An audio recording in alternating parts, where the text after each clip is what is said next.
Uh, Assalamu alaikum. I am Mir Hossain. Before to you, uh, English Department Live Preparatory School. আমি প্রিয় ছাত্রছাত্রী বিন্দুগণ, আজকে আমি তোমাদের জন্য যে টপিক্সটি আলোচনা করব এই টপিক্সটি হলো তোমাদের ক্লাস পঞ্চম শ্রেণীদের জন্য পঞ্চম শ্রেণীদের ইংলিশ ফর টুডে বুক থেকে unit 18 city and country listen 1 page number হলো এটা 70 পেজ নাম্বার 70-তে গেলেই তোমরা এটা দেখতে পাবা।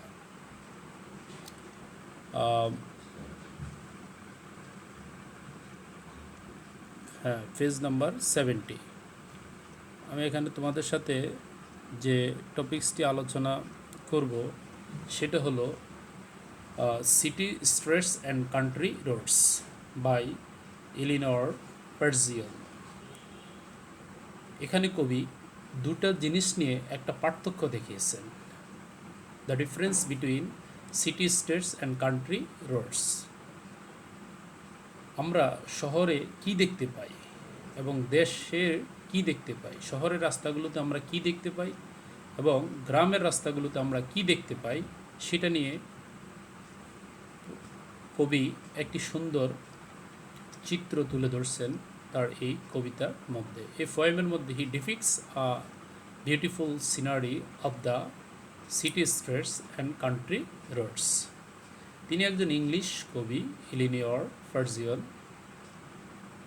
কবি বলেন, the poet says the city has streets, শহরে রয়েছে রাস্তা, but the country has roads, কিন্তু গ্রামেরও রোড আছে, রাস্তা আছে। স্ট্রিট এবং রোডের মধ্যে পার্থক্য আছে। স্ট্রিট বলতে বোঝানো হয় দুই পাশে অট্টালিকার শ্রেণী, দুই পাশে বড় বড় দালান থাকবে, মধ্যখানে যে রাস্তাটা গেল সেটা। আর গ্রামের মেঠোপথ, দুই পাশে তোমার গাছালি থাকবে, ছোট ঘর টর থাকতে পারে। গ্রামের রোডকে এখানে বোঝানো হয়েছে রোড। আর সিটি বলতে সিটি হ্যাজ স্ট্রিট, শহরের রাস্তাগুলো বোঝাচ্ছে যার পাশে আমরা বড় বড় দেলান অট্টালিকা দেখতে পাই। Blue carts with their loads. In the country one meets blue carts with their loads. গ্রামে তুমি সাক্ষাৎ করবে, যখন তুমি গ্রামে যাও তুমি মিট করবে মানে তোমার দেখতে পাবে ব্লু কার্স, নীল রঙের গরুর গাড়ি, উইথ দেয়ার লোডস, তাদের বোঝা থাকবে, বোঝা করা থাকবে সেই গাড়িটি। গাড়ির মধ্যে অনেক মালপত্র থাকবে। অফ সুইট স্মেলিং হে, মিষ্ট গ্রান, হে মানে খড়কুটার কাঁচা ধান গাছের বা বিভিন্ন ঘাসের তুমি সুইট স্মেলিং হে তুমি শুনতে পাবা। And mangolds one kind and grain, mangolds এবং গ্রেন মানে শস্য, এগুলোর তুমি গ্রান পাবে, সুমিষ্ট গ্রান, খুব সুন্দর গ্রান তুমি শুনতে পাবে। তো কবি বলেন, ও টেক মি ওয়ে, আমাকে নিয়ে যাও, টু দ্য কান্ট্রি অ্যাগেন, সেই কান্ট্রিতে, আমি কান্ট্রিতে আবার চলে যেতে চাই। Here we find that the poet likes the country, the poet likes the village life, then rural life. Oh, take me away to the country again. Then go to the next part. We find that the poet has depicts a picture. In this picture, you will find the city streets. In the city one sees big drums rattle way. শহরের মধ্যে তুমি দেখবে big অর্থ that means বড়, drums rattle বে, বড় বড় শব্দ ঝনঝন করতেছে, তাদের গাড়ি চলতেছে, র্যাটেল বে ঝনঝন করা শব্দ তুমি শুনতে পাবে। And the breath of the chimneys, আসলে সিমনি কোনো ব্রিথ নিতে পারে না। এখানে বলছে যে সিমনি দিয়ে তুমি দেখতেছো যে কালো ধোঁয়া উপরে উঠে যাচ্ছে, এই যে একটা পাইপ দিয়ে যে কালো ধোঁয়া উঠে যাচ্ছে, অ্যাকচুয়ালি এটা একটা ফ্যাক্টরির চিত্র, যে ফ্যাক্টরির মধ্যে আমরা দেখতে পাই যে উপর থেকে উপরে কালো ধোঁয়া উঠে, যেগুলো বিষাক্ত ধোঁয়া, মানুষের জীবনের জন্য খুবই ক্ষতিকর, এবং এই ধোঁয়া মানুষের লাইফকে অনেক ক্ষেত্রে কষ্টে ফেলে দেয়, সেটা এখানে কবি দেখিয়েছেন। র্যাটেল বে, সিমনিস, এগুলোর চিত্র তুলে ধরছেন। That blot out the sky, যেটা আকাশকে একদম কালি দিয়ে কিছুদিন মানে কী করে ফেলে, একদম মুছে ফেলা দ্যাট মধ্যে এখানে আমরা যখন দেখতে পাই এই ছবিটা তখন আমরা বুঝি যে র্যাটল বে বলতে বোঝানো হয় যে ব্লট আউট দ্য স্কাই, আকাশকে পুরো ঢেকে ফেলছে, অ্যান্ড অল ডাউন দ্য পেভমেন্টস, শহরের যে রাস্তাগুলো তুমি দেখো, অল ডাউন দ্য পেভমেন্টস মানে মানুষ যে রাস্তাগুলোতে হাঁটে সেগুলোর কথা বোঝানো হয়েছে। Steep lamp post one sees, steep মানে শক্ত লাঠি দেখবে তুমি, but the country has hazards, শহরের রাস্তায় দেখা যাচ্ছে ল্যাম্প পোস্ট, আর অন্যদিকে গ্রামের রাস্তায় তুমি দেখবে হ্যাজার্ডস বলতে এখানে বোঝানো হয়েছে যে রাস্তার পাশে গুল্ম জাতীয় গাছ যেগুলো বেশি একটা বড় হয় না বা লতা পাতা পেঁচানো থাকে, হ্যাজার্ডস বলা হয় সেগুলোকে।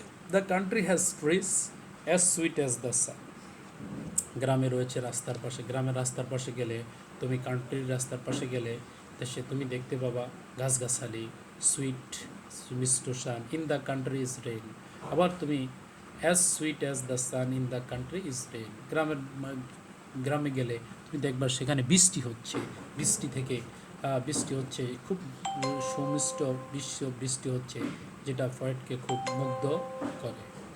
দেন O take me way to the country again, O take me way আমাকে নিয়ে যাও, টু দ্য কান্ট্রি অ্যাগেইন আমাকে গ্রামের রাস্তায় তুমি নিয়ে যাও, দেশে নিয়ে যাও। কবি চাচ্ছেন না, the poet does not like the city life, he wants to go, it is his desires, it is his imagination, it is his one kind of visionary side. He likes to go to the village. He doesn't like to live in the city.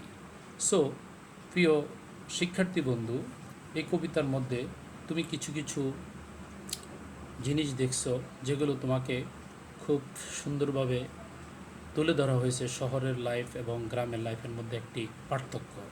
এখন তোমার কাজ হলো, যেটা তুমি homework বাসায় করবা, যে তুমি কী ধরনের হোমওয়ার্ক এখানে তুমি করতে চাও। তোমাকে যদি হোমওয়ার্ক করতে বলা হয় তুমি সেটা কিভাবে করবা। তুমি প্রথমে তুমি কোনো বুকের হেল্প নিতে পারো অথবা নিজেও করতে পারো, সেটা হলো যে ম্যাচিং করতে পারো। এখানে যে যে ওয়ার্ডগুলো আছে, যেমন তোমার blowout, rattle, steep, hazards, street, roads, এই শব্দগুলো। আবার তুমি কিছু ট্রু ফলস করতে পারো নিজেও তৈরি করে, এবং তুমি কিছু অ্যান্সারের কোশ্চেন করতে পারো। অ্যান্সারগুলো হলো এরকম, ফার্স্ট কোশ্চেনটা, where can we find the streets, number 1 question, where can we find the streets, what do you meet in the country, যেটা তোমাদের বইয়ের মধ্যে দেওয়া আছে, what do you meet in the country, what does one see in the city, একজন শহরে কি দেখে, what do you see in the pavements of the city, শহরের অলিগলিতে তুমি কি দেখো, what does the city has, শহরের কি রয়েছে। আর আমি আরেকটা কোশ্চেন তোমাদের জন্য বলি যেটা খুবই গুরুত্বপূর্ণ, একটা কোশ্চেনে তুমি অনেকগুলো কোশ্চেনের আনসার পেয়ে যাবে। সেই কোশ্চেনটা হলো, what are the difference between city and country, শহর এবং দেশের মধ্যে পার্থক্য কী, বা what are the differences between city streets and country roads, city streets and country roads. In this question you will find the different answers. Thank you all of you. এখন আমি তোমাদের সাথে আরেকটা টপিকস নিয়ে আলোচনা করতে যাব, সেটা হচ্ছে এই প্যারাগ্রাফেরই এই পার্টেরই একটা আছে city life and village life. City life এবং ভিলেজ লাইফের মধ্যে আমরা কি দেখতে পাই এবং আমরা কিভাবে দেখতে পাই সেটা নিয়ে আমি তোমাদের কাছে এখন আলোচনা করব, যে সিটি লাইফ এবং ভিলেজ লাইফের মধ্যে তুমি কি দেখতে পাও বা কেন দেখতে পাও। দেখো, city life has much more civic facilities, শহরের জীবনে রয়েছে অনেক নাগরিক সুবিধা দেন ভিলেজ লাইফ, গ্রামের জীবন থেকে। But living in the calm and quiet atmosphere of a village is very attractive for everyone. But living in the calm and quiet atmosphere, শান্ত পরিবেশে থাকতে হলে তোমাকে গ্রামের জীবনটাই তোমাকে অ্যাট্রাকটিভভাবে টানবে। কাম অ্যান্ড কোয়াইট, সেখানে কোনো শব্দ নেই, গাড়ির শব্দ নেই, মানুষের অত কোলাহল নেই। গ্রামের মানুষ সিম্পল এবং তারা ভেরি সিম্পল এবং সহজ সরল জীবন তারা যাপন করে সেখানে। তাদের জীবনটা অন্যান্য মানুষের জীবনের মতো এত মেকানিক লাইফ নয়, modern life. On the other hand life in a city is much mechanical and artificial. আর শহরের লাইফ যান্ত্রিক life. There is no time for others, there is no mercy for others. সেখানে মানুষ প্রত্যেককে নিয়ে ব্যস্ত, প্রত্যেকে আর্টিফিশিয়াল জীবনযাপন করে। ওখানে কেউ কারো একজন অসুস্থ হয়ে গেছে, তোমার অফিসের টাইম যাচ্ছে, কিন্তু কেউ কাউকে দেখার সময় নেই, তুমি তোমার অফিস নিয়ে ব্যস্ত, তুমি তোমার জীবন নিয়ে ব্যস্ত। There is hardly any cardial relationship. এই যে আমি একটু আগে বললাম, এখানে কোনো হার্ডলি কার্ডিয়াল রিলেশনশিপ নেই। মানুষের মধ্যে কোনো মায়া দয়া নেই, ভালোবাসার বন্ধন নেই, আন্তরিকতা নেই, hardly cordial relationship and fellow feelings among the city dwellers. এবং কোনো সহানুভূতি দেখানোর সময় নেই। In the city life people do not know even their neighbours.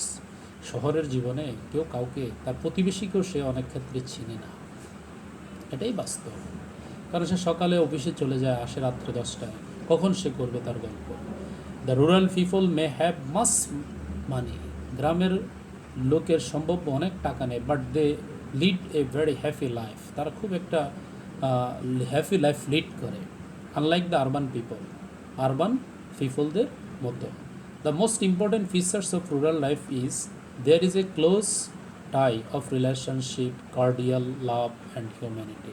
কিন্তু the most important feature of rural life, গ্রামের জীবনের সবচেয়ে গুরুত্বপূর্ণ ফিচার, দ্যাট মিনস বৈশিষ্ট্য হলো, is that there is a close tie মানে বন্ধন, অফ রিলেশনশিপ, তাদের মধ্যে একটা আত্মীয়তার সম্পর্ক থাকে, কার্ডিয়াল লাভ আন্তরিকতা আর ভালোবাসা থাকে, আন্তরিক ভালোবাসা থাকে, অ্যান্ড হিউম্যানিটি মানবতা থাকে। The people living in rural areas are also enjoy the same advantage. আর যেসব লোকেরা রুরাল গ্রামে বসবাস করে তারা একই অ্যাডভান্টেজ ফিল করে। Their life is free from anxieties of modern life. Actually তাদের জীবনটা গ্রামের জীবন থেকে সম্পূর্ণ বিচিত্র। অ্যাংজাইটিস, তাদের দুশ্চিন্তা নেই, তারা এগুলো থেকে মুক্ত modern life. They get up early in the morning, তারা খুব সকালবেলা ঘুম থেকে উঠে, এখানে গ্রামের লোকদের কথা বলছে, অ্যান্ড স্টার্ট দেয়ার ওয়ার্ক, তারা তাদের কাজ শুরু করে। A rural man enjoy fresh and clean air. গ্রামের মানুষ ফ্রেশ এবং ক্লিন এয়ার এনজয় করে, which is rare in big cities, যেটা বড় শহরের মধ্যে পাওয়াই যায় না। The village live in the lap of nature, the villagers live in the lap of nature. ভিলেজার্সরা বসবাস করে ল্যাপ অফ নেচার, প্রকৃতির কোলে। ওয়ার্ডসওয়ার্থের সেই গ্রামের দৃশ্য, ইংলিশ পোয়েট ওয়ার্ডসওয়ার্থ বলছিলেন ল্যাপ অফ নেচার, যে প্রকৃতির কোলে সে বসবাস করতে চায়, সেই কথা এখানে বলছে। Life in rural areas is entirely different from the urban areas. Rural areas থেকে, গ্রামের জীবন থেকে লাইফটা সম্পূর্ণ ডিফারেন্ট। কার থেকে? আরবান এরিয়াস থেকে গ্রামের জীবনটা সম্পূর্ণ ডিফারেন্ট। আরবান মানে শহরের জীবন বোঝাচ্ছে। There is pollution in urban areas, শব্দ দূষণ, বায়ু দূষণ, অনেক টাইপসের সমস্যা, অনেক ধরনের সমস্যা আমরা শহরের জীবনে ফেস করি। অন দ্য আদার হ্যান্ড, পক্ষান্তরে বিপরীত দিকে, rural people enjoy a pollution free environment. Rural লোকেরা একটি পলিউশন ফ্রি এনভায়রনমেন্ট কী করেন? মজাভাবে তারা লিড করেন। The rural environment is totally free from noise. রুরালের গ্রামটা সম্পূর্ণ নয়েজ মুক্ত, শব্দমুক্ত, শব্দ দূষণমুক্ত, অদর পলিউশন এবং দুর্গন্ধমুক্ত। In rural areas there is no water or air pollution. সেখানে কোনো ওয়াটার পলিউশন নেই, সেখানে কোনো পানি দূষণ নেই, সেখানে কোনো বায়ু দূষণ নেই, like that in urban area, যেটা আমরা আরবান এরিয়াতে পাই। আরবান এরিয়াতে অনেক ক্ষেত্রে আমরা সাপ্লাইয়ের পানি খেতে পারি না, রাস্তায় বেরোলে ধুলা, আমাদের কালো ধোঁয়া, যান্ত্রিক শব্দ, এগুলো আমাদের জীবনকে অতিষ্ঠ করে দেয়। So I prefer rural life to urban life for its simplicity. আমি পছন্দ করি গ্রামের জীবন শহরের জীবন থেকে, কারণ গ্রামের জীবনটা হলো একটি সিম্পলিসিটি, দ্যাট মিনস সহজ সরল এবং সুন্দর জীবন। For this reason I like the rural people. আসলে এখানে কবির একটি আকুল আবেদন, মনের একটি বাসনা, যে তিনি গ্রামের জীবনটাকে বেশি পছন্দ করেন শহরের লাইফ থেকে। আর তিনি এখানে, আমরা এই প্যারাগ্রাফের মধ্যে তুমি পাবা যে শহরের লাইফে তুমি কী কী সমস্যা ফেস করো এবং গ্রামের লাইফে তুমি কী কী জিনিস শহর থেকে বেশি এনজয় করো। তো প্রিয় ছাত্রছাত্রীবৃন্দ, আমি আশা রাখি তোমরা অবশ্যই উপকৃত হবে এই লেকচার থেকে, এই ডিসকাশন থেকে। তোমরা তোমাদের আন্তরিকতা এবং তোমরা মন দিয়ে শুনবে, চেষ্টা করবে এবং অনেক কিছু বুঝতে পারবে। Thank you. তোমরা ভালো থাকবে, এবং সুস্থ সুন্দর সাবলীল জীবনযাপন করবে। সবাইকে ধন্যবাদ।